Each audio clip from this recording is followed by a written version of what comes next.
اگر قبر میں عذاب ہے تو پھر قیامت والے دن بھی عذاب ہوگا، دونوں میں کیا فرق ہے؟ اللہ تعالیٰ نے انسانوں کی 3 کیٹیگریز کر دی ہیں. ایک وہ ہیں کہ جو خدا کے مقابلے میں سرکش ہو گئے، انہوں نے خدا کو اعلانیہ چیلنج کر دیا، مقابلے میں کھڑے ہو گئے، نافرمانی پر اصرار کیا. اس طرح کے لوگ جیسے فرعون تھا، جیسے ابو جہل ہے، یعنی بڑے غیر معمولی مجرم. تو ان کے لیے جیسے یہ دنیا سے رخصت ہوتے ہیں ایک طرح کا عذاب شروع ہو جاتا ہے. یہ قرآن مجید نے فرعون کا ذکر کر کے خود بیان کر دیا ہے کہ فرعون اور اس کے لشکری صبح و شام اس عذاب کے سامنے پیش کیے جاتے ہیں جو ان کو آگے ملنے والا ہے. تو یہ فوراً شروع ہو جاتا ہے، اس لیے کہ ان کا معاملہ بالکل یہی واضح ہو گیا. دنیا میں بھی ان پر عذاب آیا، قبر میں جانے کے بعد کا مطلب ہے کہ جہاں وہ لے جائے گئے.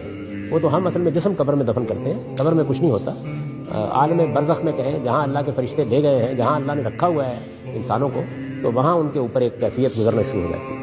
اس کے بالکل اپوزٹ، اس کے مقابل دوسرے گروہ وہ ہیں کہ جنہوں نے نیکی میں، خیر میں، خدا کی فرما برداری میں اپنے کمال کو حاصل کیا. جیسے اللہ کے پیغمبر ہیں، غیر معمولی شخصیات ہیں، تو ان کے لیے اللہ کی نعمتیں فوراً بات شروع ہو جاتی ہیں. یعنی ان کو اللہ تعالیٰ یہ قرآن مجید کے الفاظ میں عند ربہم یرزقون، اللہ اپنی عنایتوں رحمتوں کا ان کو فوراً مزہ چکھانا شروع کر دیتے ہیں. تیسرے وہ لوگ ہیں جن کے حساب کتاب نہیں ہوگا. یہ دونوں ایکسٹریمز میں حساب کتاب کی کوئی ضرورت نہیں ہے.